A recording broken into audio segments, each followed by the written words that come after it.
delays. We have 3. Are we going on the air soon?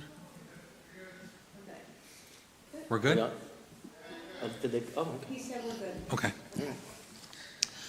Okay, so we'll start our meeting today for the City of Erie Historic Review Commission.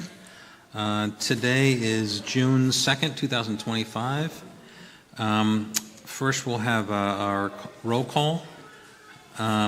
Matthew Falcone is absent today. Vice Chair Dave Brennan, I am present. You're here. Secretary Melinda Meyer is not here. Commissioner Jean Craig Pepper is here. And Commissioner Mark Tannenbaum is here.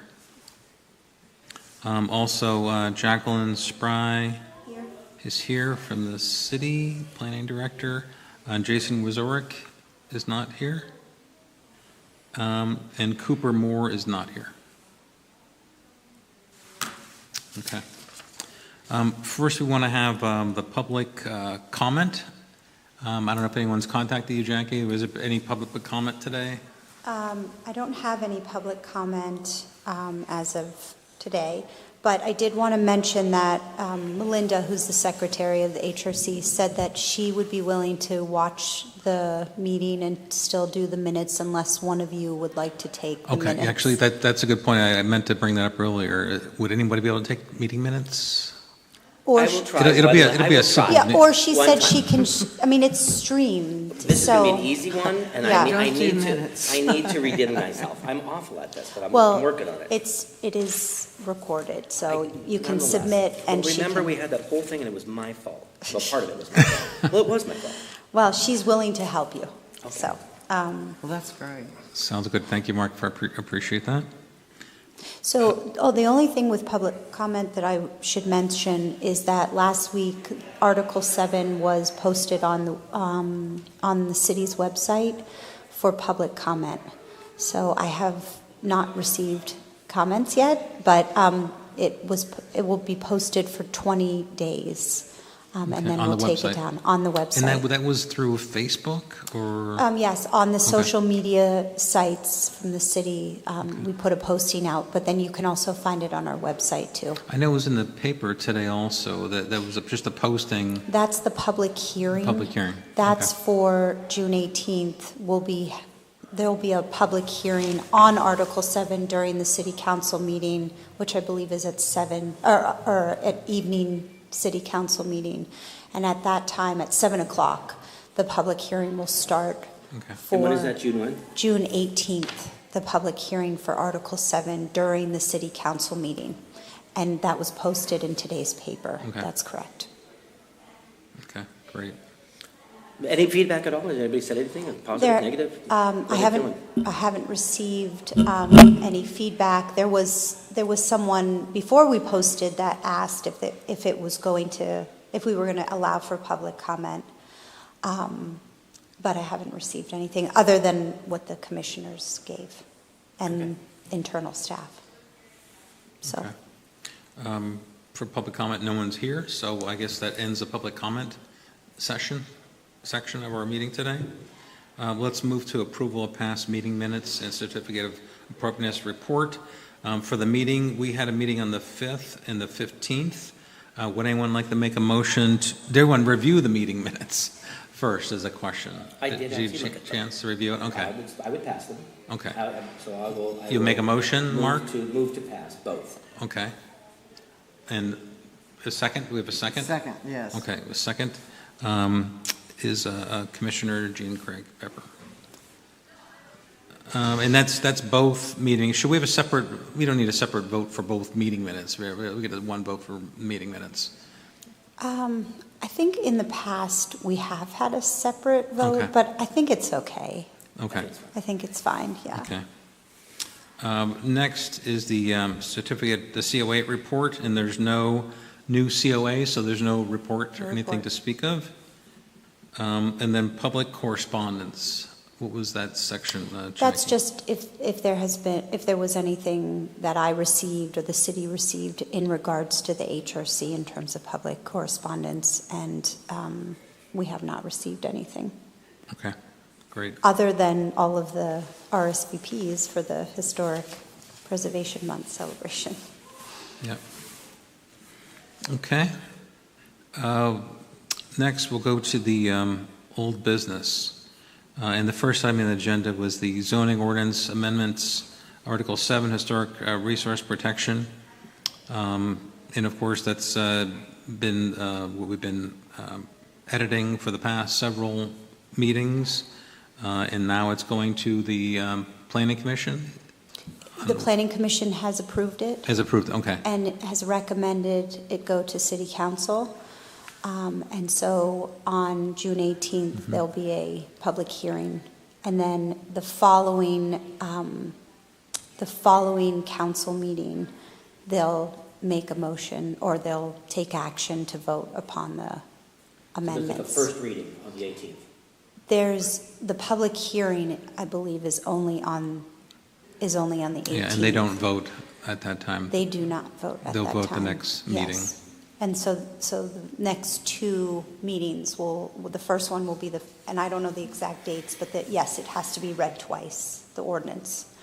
It is also, we sent it to the county. We're required to send it to the county for review, 30-day review, any amendment of the zoning ordinance, and they are reviewing it to make sure that it aligns with the county master plan.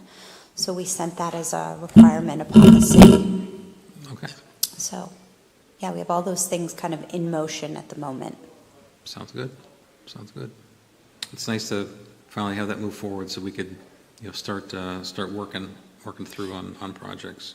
Dave, I should also mention that we've revisited the forms and the application, and we've also, Cooper put together a really nice spreadsheet to look at the fees.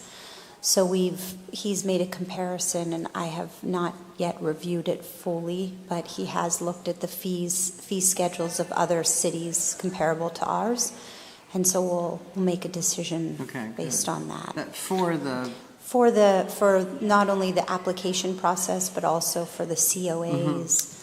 So, Now, is because that there's a just- lot of administrative work that goes on. Sure. And review and things that need to kind of be taken into account. I know City Council will need to vote on that. Any type of fee, the City Council would need to approve that, correct? I So believe so. this board's not approving those. No, You guys are putting it together and sharing, who, this is what other cities are doing, this is what we recommend based on where we're at, type of thing. yeah, we certainly can keep you abreast of the fees, but I think we'll work together internally to make the decision and make sure that the fees are offsetting the administrative costs Yep. of the application and COAs. Sounds good. Any other discussion regarding the Article 7? Everyone's all set? Next item is a citywide historic resource survey updates. I know last time they were, 85% done, something like that from the meeting minutes. Any updates, Jackie? Yes, we met with them last week for a biweekly, actually I think it's biweekly call, and they were almost fully complete with the infield survey. I think they had just one more section to do, then they would be fully complete with the field work. Then they have to go and do all the inputting, the research, if any, that's needed, and all of sort of the background work. But that project, I believe, is September 30th that it's complete. Okay. So I'm hopeful that when we have the historic preservation planner, they can do some more of the QA/QC from the city's Yeah, that was my next question is, Yeah. okay, they're going to do it, and is someone going to look through it? Because Well- that'll be, I know you're not going to look through every single piece of information, but it'd be good to spot check and see what's going on there. Yes, and that's exactly what we're doing, is kind of spot checking. The state, SHPO, completely does a full review once it comes in and checks every single entry.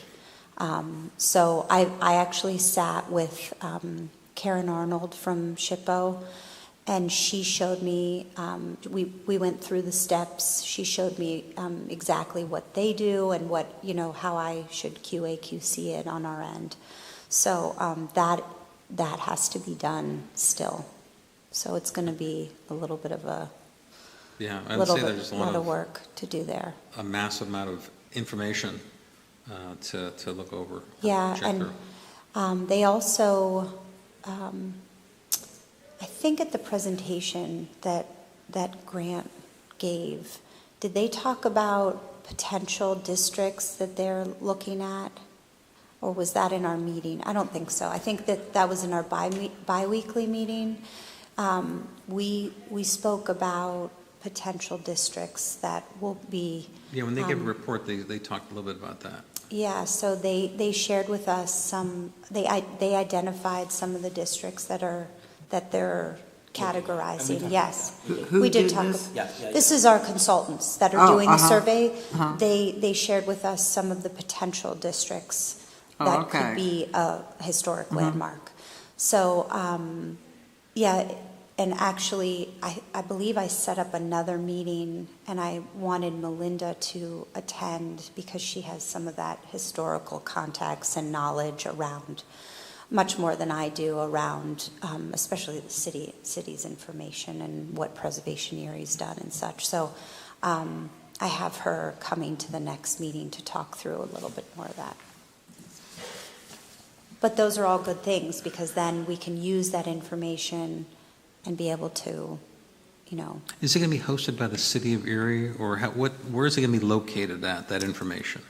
all of that information is on PA Share, Okay, but then we have access to it and can use it in our own, with our own data. okay, so that goes into PA Share, but we can access it on the side of that, Right. another who hosts it? Do we host it, the city? I On believe, there? it's who hosts PA Share? No, I know that's the state, but you said there's going to be another link available. Is it going to be in the City of Erie website? Well, if you want to look at the data, we'll be able to pull from PA Share and create our own maps, let's say. Okay. Like for instance, if there is information in the survey or the report that shows the potential districts, we could display that with our own mapping system and our own GIS system. Are they going to have, I'm guessing, I'm sure it's in the work, but some type of executive report? Yes. That's when they'll identify Yes. that stuff, okay. Right, they'll have a final deliverable and a Yeah. report that will be submitted to us and Okay. to SHPO as well. Got it. Yes. It's quite regulated because it's through this, it's all, through our CLG that we're Yep. required to do this. They have to check off all the boxes and Yes. make sure they're doing it I right. don't know what a Yes. CLG is. Certified local government, Okay. yes. That's what we That's what have, we are. yes. And You we said and we have their CLG. CLG, I thought you said certified. CFG. Oh, certified local government, yeah, and every. So as a result, if we make an ordinance, then that ordinance has to comply with state or federal ordinances, so they just check it up the line. Well, how I understand it is if we are a designated CLG, which allows us to receive funding, I see. right? We You have agree to, to this. right, we have to we're required to do a citywide survey. You are all required to do yearly training. I won't do it. You won't do it. And I'm going to talk about that today a little bit. No, but so those are some of the requirements, the board to be trained, and then survey requirements, and there are others. And that then allows you That to gets- receive the that funding. taps into funding. Right, right. Right. With government funding comes government control. Mm-hmm. Civics Right. 101. Make sure you following through on doing what you said you're going to do. Absolutely. Well, that's right. Okay, anything else regarding the survey? Any questions, comments? The next item is the May Preservation Month highlights. I know that, last Thursday was a great night. Thanks everybody who did all the work to make it all happen. All the invitations went out, but definitely a great evening. Jackie, do you want to say anything about that? Only that it was a really, really nice event. We had over 60 people in attendance at the Art Museum. We celebrated not only the local historic designations, the local historic landmarks that we have, but we celebrated also some of those that received the Historic Building and Improvement Grants, which we haven't heard about in a while, and I think those were very heartfelt, impactful for city residents. I thought it was great, and I look forward to celebrating more of our successes in the future. There are a lot more of those happy people. I thought that was particularly good, by the way. Yeah, but I mean, I would love for us, anytime we do something, to feature these people that Yeah. have benefited from. Yeah. And again, we I could think do we should this. have a video of everybody doing that. Like, they got the money, then we should go to them and say, tell us how it worked out, and we should video, so that we have So we could do a lot this- of positivity. We could do this every May, is celebrate Preservation Month of May. Right, And, right. You know, now that we've had this one event, we could Right. see what we want to do next time. But I think we should, anybody that got any of the money should talk about what they did with it, like, for like 2 minutes, 3 minutes. Maybe that's something the new person could actually take care of. It's easy. And then we would have a video log Yes, of of recipients, everybody. of regular people, Erie citizens, who received these state funds, what they did with it, and how it positively impacted their project. Then I think it goes a long way in the future if there's ever any kind of negativity, and you know, there's going to be, okay, like, that's just the way things go. But I think that having that in a folder that we have, it could be written. I mean, it doesn't even have to be, Yeah.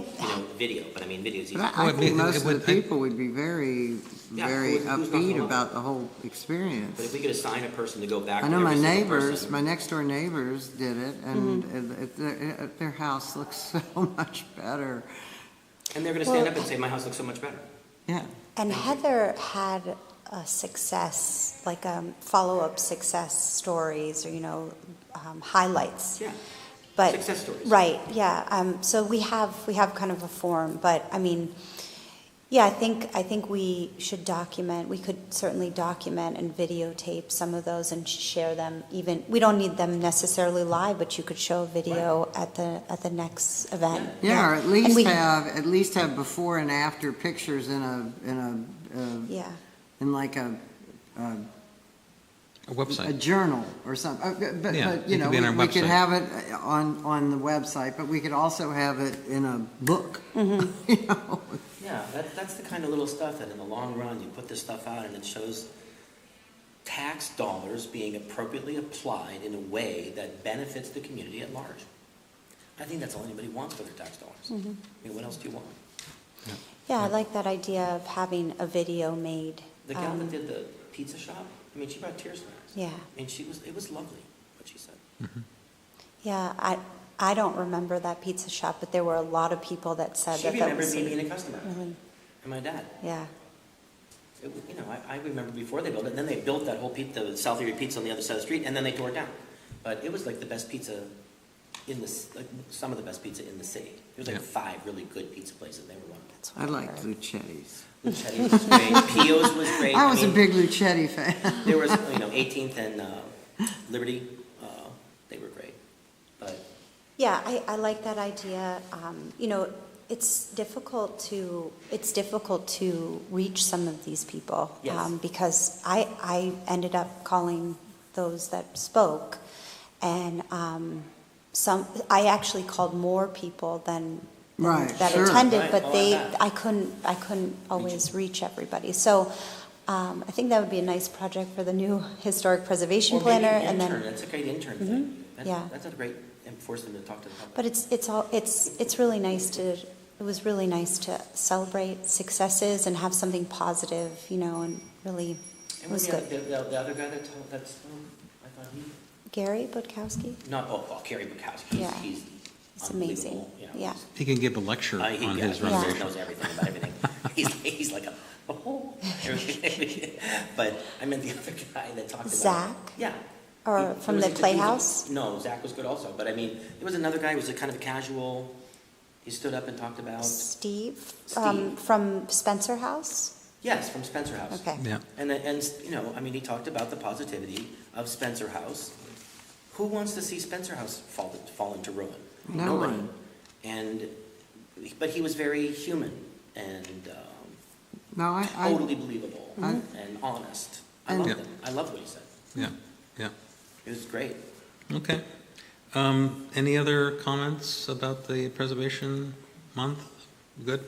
Well, yeah, I think we, like you said, that we need to start planning now what we want to do next year and really I think we could have a really, and like I was just saying, before you walked in, I was saying, when you send people an invitation, even if they don't come, they know that you're Doing alive something. and well and you're doing something. Maybe we should, on that subject, we should build up the database. Again, I don't know who's the keeper of the keys for the list. Right. But we could, did we all give, I think I gave a couple emails. We sent it out for review and to Yeah. have you vet through it and add to it. But let's whatever. add to it more, because I know, Yeah. Gene, you know a lot of people that weren't there, so. Right.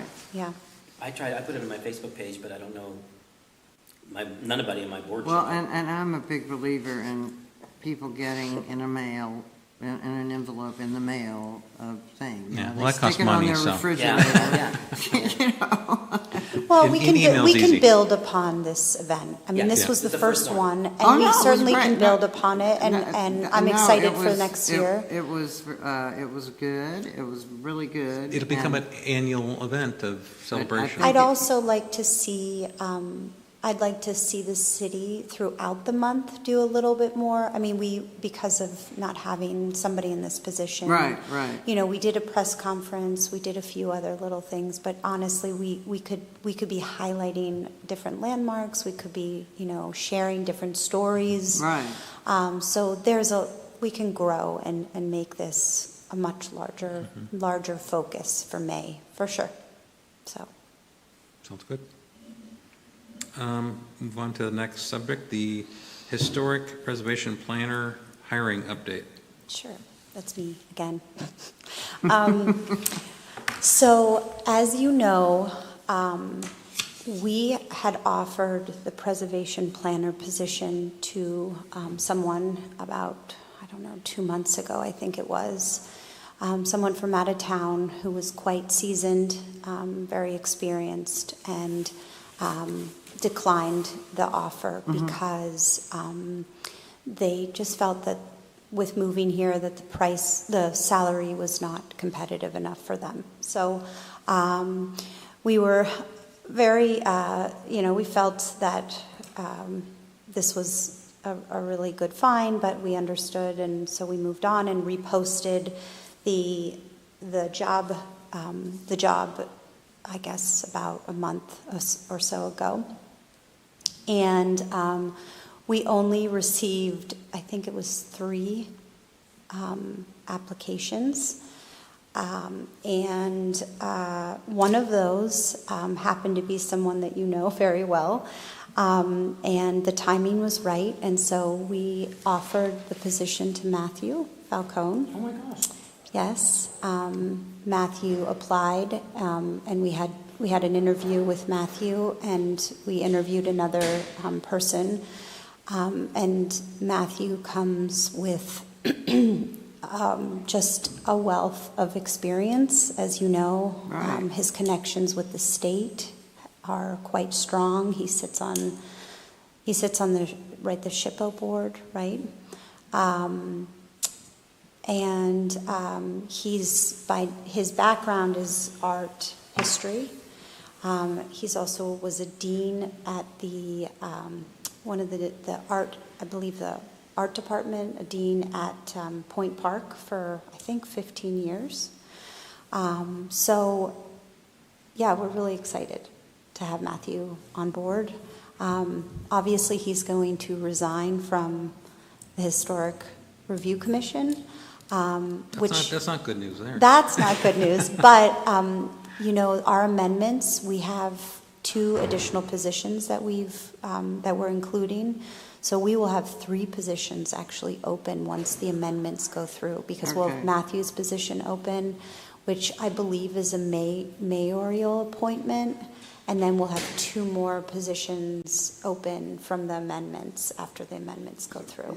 You mean this The board group- will be 7, will be a makeup, if everything passes, will be made up of 7 And individuals. so, can we reach out to people to suggest that they They apply. apply? Certainly, once we have Or is it all appointments? So how I understand it, is that you do apply, even though it is even if it's a mayoral appointment, you do have to apply, especially for HRC, because we have quite stringent requirements. I mean, we have to have 2 architects, we have to have someone has a historic, Right. some kind of And they don't really, background. do they really have to be architects, registered architects, or are they designers? I know we talked about that a Well, little we bit. did change the language on Article 7 to be more flexible, to say licensed architect, or we said an architectural, I can't Designer, remember. I think designer. Something, yes, which we made that a bit more flexible. Okay. So. Because there's only so many architects in this Right. part of the state, so. Right. as you Right, know. it's a minimal. Right. Yeah. But it's still, there's some prescribed requirements that are in the Yeah, amendments. where So is not, that, where it can- is that? Could It's in I? Article 7. It's in the Oh, is amendments. it in Article 7? Yes, I can Okay. resend it to you Yeah, again, that'd be but great. it's also online now with public Oh, comment. okay, okay. But I can send you that particular section that, Mm-hmm. that talks about membership. So he actually plans to Good. start on June 16th, Good. so that's 2 weeks from now. Great. So he will formally resign with an email to the city, and then we'll So have our July meeting, we would need to have a vote. election. Yeah. for election for, you mean for New president. new president, Yeah, yes, yeah. that's correct. Thank you. We should send that out to people. Get ready, Mark. President, I mean, I think I could do that. So that's very exciting. I think Matthew is going, I think he felt that the timing was right for this position, for his family. And, That's great. yeah, I don't know if we would have anybody really in the area that could fill that position. I think in it's terms of- great. I think he's the I'm- most I'm- qualified person possible. He doesn't have to move, that's the whole Yeah. thing. Well, We have a and hard time bringing it's, somebody in from someplace else. We're I not. mean, we know he has good experience and all that, That's so, crazy. you know. Yeah, he also ran Preservation Pittsburgh for Yeah. many, many years, and still, I believe, is involved with them. So Great. he knows this world. Right, right. Can he get cheap tickets to the Bennington events? I want to That's go a to the show. question. You have to ask him that question. Well, okay, well, that's great news. That's great to hear. I think we're all excited to have that in place and move forward with Matthew. The next item is the Certified Local Government Project, the training. Yeah. So we received, and now I think it's $7,000 from the state for training for this year. They had some money that they needed to expend quickly, so I got a call and they said, would you be willing to apply for this money that we still have from FY23? And I said yes, and we're going to be using that for training for HRC. Some of the training topics that were suggested, I wanted to just read to the board for a moment. I'm not going to read the whole thing, but I'll just read the topics. All of these topics are ones that are relevant to different city departments, as well as ones that the HRC has not yet really had training on. So the first is enforcement and violations. This is commissioners are responsible for the designation and preservation of local landmark and districts to ensure that local preservation, and I can send you these, Marks, to ensure that You want local. these in the minutes? No, Okay, to I ensure. said several topics were presented. Yes, to ensure that local preservation ordinances are respected and upheld, they must be consistently enforced. Participants will examine the reasons violations occur, how to identify infractions, what actions to take when violations occur, and how to deter future violations. So that's one topic. Okay. The next one is. How many Something- topics can we is that have in a something Is seminar? that something we would take or something that code enforcement would take? Well, that's why it's relevant to other departments. Right. This is I mean, exactly Because why. that seems more like, Well, you would take it, but potentially we would include code enforcement or, Okay. or That few- seems like- or at Now- least the manager of code Because we don't enforcement. have- What we don't kind need of, to- is it a thing where some people we're actually going to come need it. here and teach us something? So these are in so we're person. obliged to In oversee person, it, great. But they have the teeth to enforce it. And Yes. that's complicated.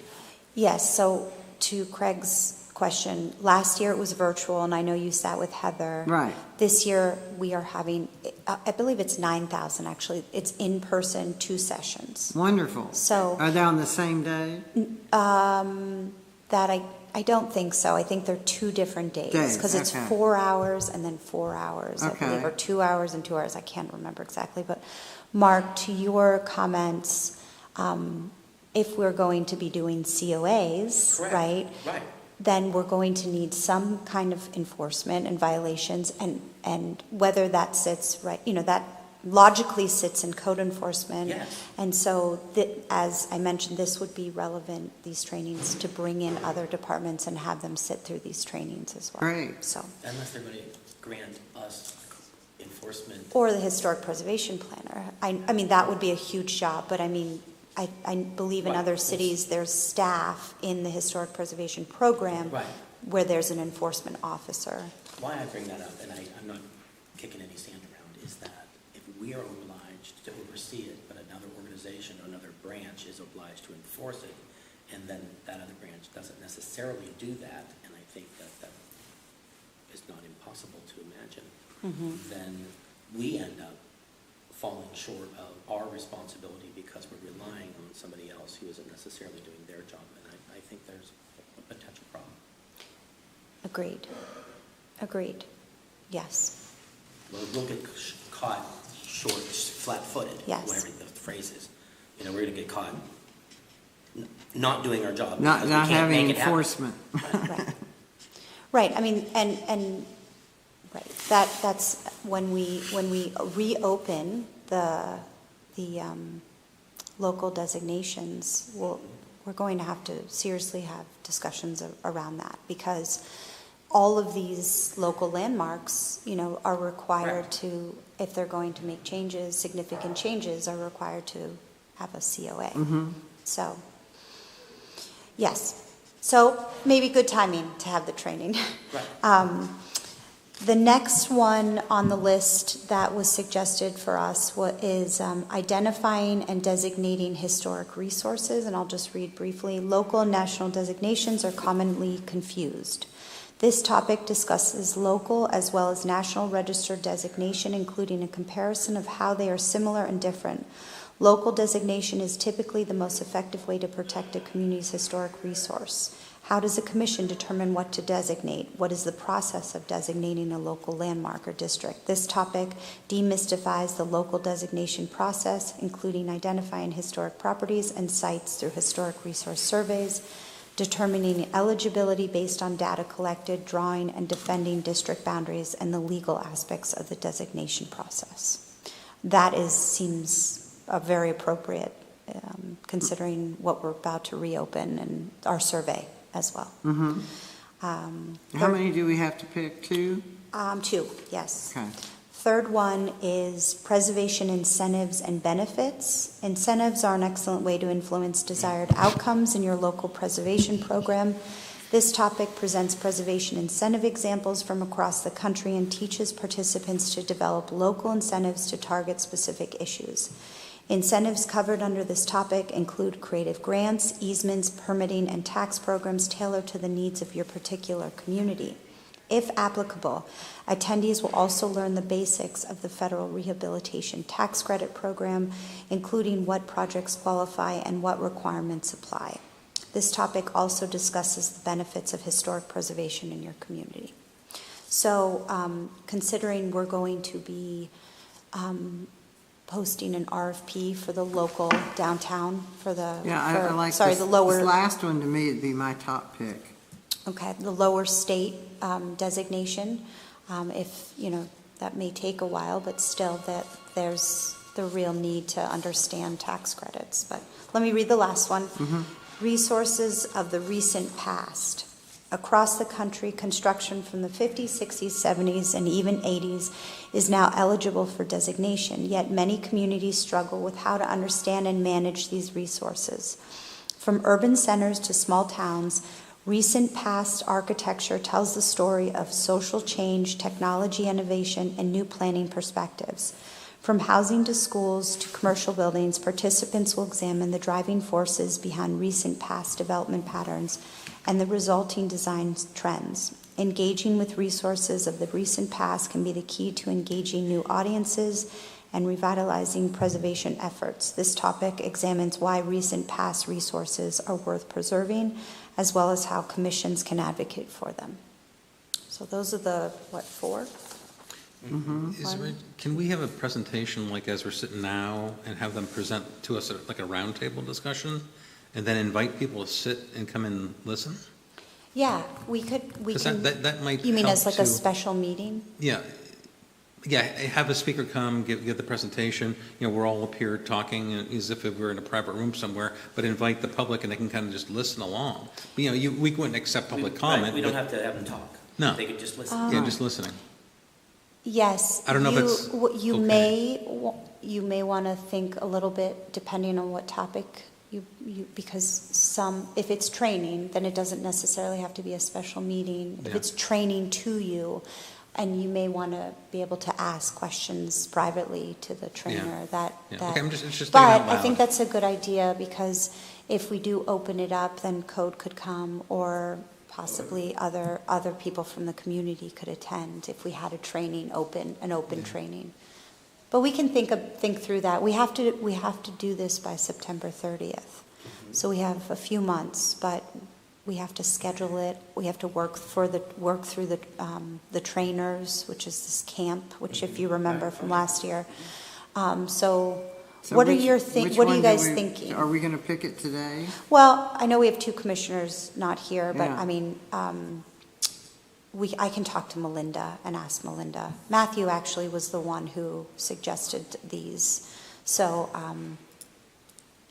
I think it's really up to you So guys. we can only pick one. Two. We pick We two. get Two, pick two. yes. I like the carrot and stick one. The incentives and Yeah, I Benefits. like that. benefits and, Yeah, but I agree. I'm just putting it out. And- It's about to go my way. That was the third one, right? That was the third one, yes. Yeah. There was enforcement and violations, identifying and designating historic resources, Mm-hmm. might be a good one. Resources of the past, and then preservation incentives. I think the resources and past is interesting, but it's maybe not as practical Yeah. That could be a at the future, moment. that could be a future one, so maybe Yeah. just the other I'll tell two. I You have like an the issue. code thing? I do like the code thing. Okay. I like. Do you like one the is code rules. thing? I mean, my gosh. Let's do the code and the Incentives. incentives. Yeah. That's what I would go with those two personally. Okay. Up on the fifth floor, I'm working out at Packet to redo that, but like in the fifth floor, it's covered with graffiti. That it's exceptional graffiti. And it was put in the 70s. And it's a very specific kind. It's called splash graffiti. So I actually went to a museum in Los Angeles, a graffiti museum, and I had a guy guide me through their whole thing. And it's blocks and blocks and blocks. You have to walk around outside. So it's all on all these buildings and stuff like that. And then they have an inside one also. It took me hours, but it was tremendous. But the kind of graffiti in my building is it's called splash graffiti. There's actually a name for it. And it's historic. And it might be protected. Okay, so I'm looking at stuff going, oh no. But Protected by who? I happen to like it. Well, it is, although it's inside, I'm thinking that I'm going to clear coat this stuff rather than paint over, because I'm on the National Historic Register, and you wouldn't think that something from the 70s would be historic. And in fact, it is. And, to your point, the other class that they're talking about, I think my building falls under that Resources rubric. of the recent past. Yeah. Resources of the recent Well, there past. certainly was a lot of building here in the 50s, and, you have a lot of, But we wouldn't think like art on the wall of a certain time, but in fact, that style of graffiti has a name, which I didn't know, because I'm not. well, I wonder how these people all over the country that were graffiti people got the same technique. These guys going. they were dragging people in. They did amazing. They did I have pictures of it. Amazing graffiti, and I don't really like most graffiti. You're tagging somebody else's building. So you really call it's graffiti art? This was really, they No? had one that was a blank building. It was kind of like cement block, and rather than paint on it, they came in with hammers and they chipped it. And because they chipped it, and it was way bigger than this. okay? And it was like this huge thing that it had faces and people like moving through it, and it was like, it was amazing. And they had like called scritchetti, where they scratch into subway glass, and they draw into that. One guy banged little holes in it, and like I looked him up, he's like a world famous artist, and and his stuff's like $5,000 and $10,000. There was Banksy, remember Banksy? Well, Banksy started out, and before Banksy was, I put a stamp on the, Banksy Keith had a Haring. museum. Keith Haring, did this graffiti. He was arrested 100 times. And there was a guy in Pittsburgh for a long time when I was in school there, was arrested every time. So But there was would a hang, professional would hang like graffitiist. upside down and do it. Well, there was a guy in Erie called Hacker, and you see his tag everywhere. It's in my building. So Jack, Who would've do we want to make the recommendation to Matthew and to Melinda, and make sure they're okay with it? We'll move forward? I don't need a motion or anything. Okay. here. I Code just- and incentives. Yeah, so I have C&C. code and Or no, and C&I. incentives Yeah. that you've chosen here. No, I'll speak with Melinda and I'll speak with Matthew and then we'll go ahead and schedule it. We'll have to get some dates on the calendar and figure out if you want to do an open forum or if you want to have a private training of some kind. So I think last year it was virtual, so it was all online and it was all, Yeah. I it think- wasn't open to the public. If we choose the code thing, I think that would be maybe wonderful to invite, like you said, the departments here that benefit from that. But I don't think you want the public at that, because that's the public's perception of preservation 9/10 of the time, is the minute you get involved with historic restoration, you're gonna have the government, Picking the colors out for your porch. Yeah, right. That's a good point.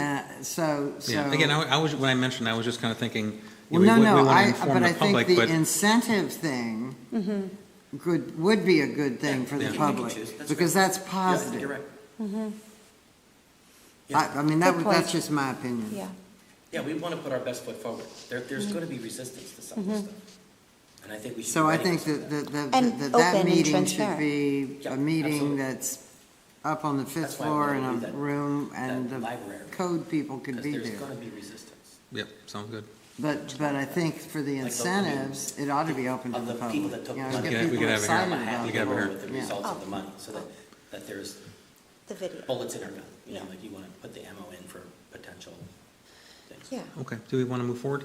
yeah, yeah. Sorry, I just said, That you're fine. Yep, no, that's good, thank you. That's all I For, needed. for new business, hearing in action, historic nominations, there are none, so that's an easy one to go I through. have a tiny bit of new business. And there's no application for certificate of appropriateness. Director's report. I don't really have anything further. I reported out on the event, so I don't have anything for this month. What's your new business? People kind of, it might be old business, people kind of tasked me to look to Brian Polito regarding the CRIS funding. I did do that, so I spoke to him personally.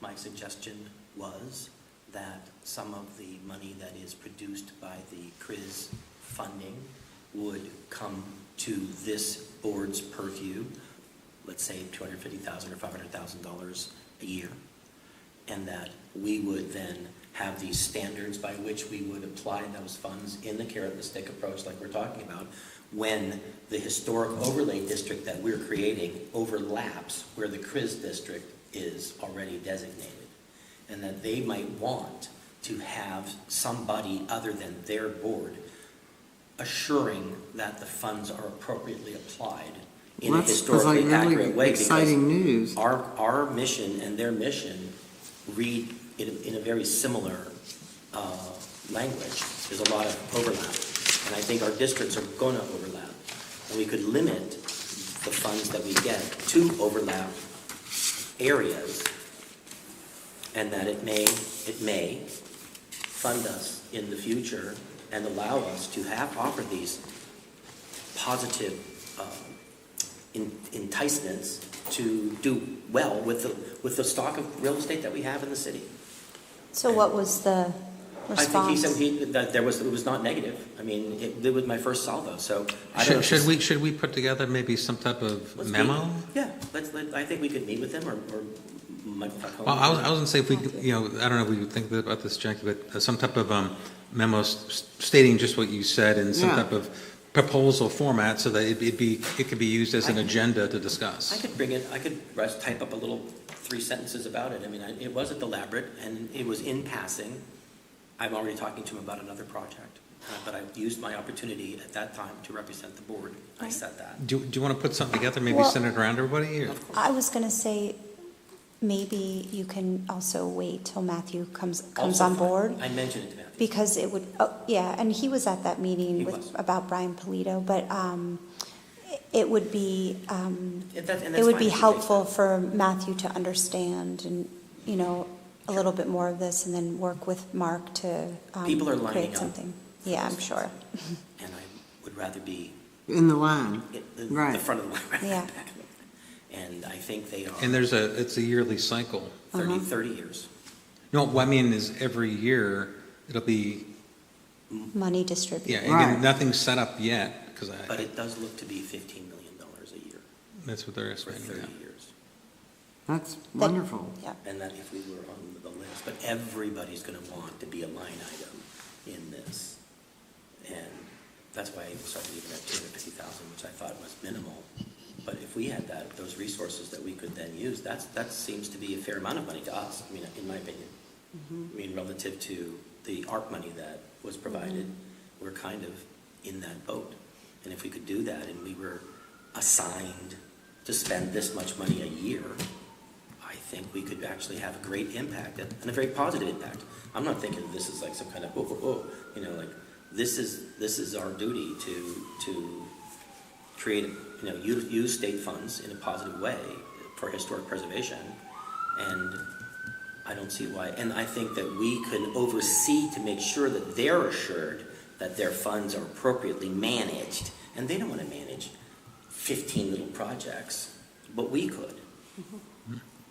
And I think that that's not a bad way to look at it. Like, why, we should help them manage their funds. Well, it's a big pool of Okay. money. I'm all about it. That sounds good. Yeah, Um, thank you for doing that. No, it's great. Yeah. They didn't say no. Would someone want to make a motion to adjourn? I will, because I'm freezing. You make a motion, and do we have a second? My nose is numb. Do we have a second? I'll second. You have to come Okay. upstairs. Come with me upstairs. I will. Or actually.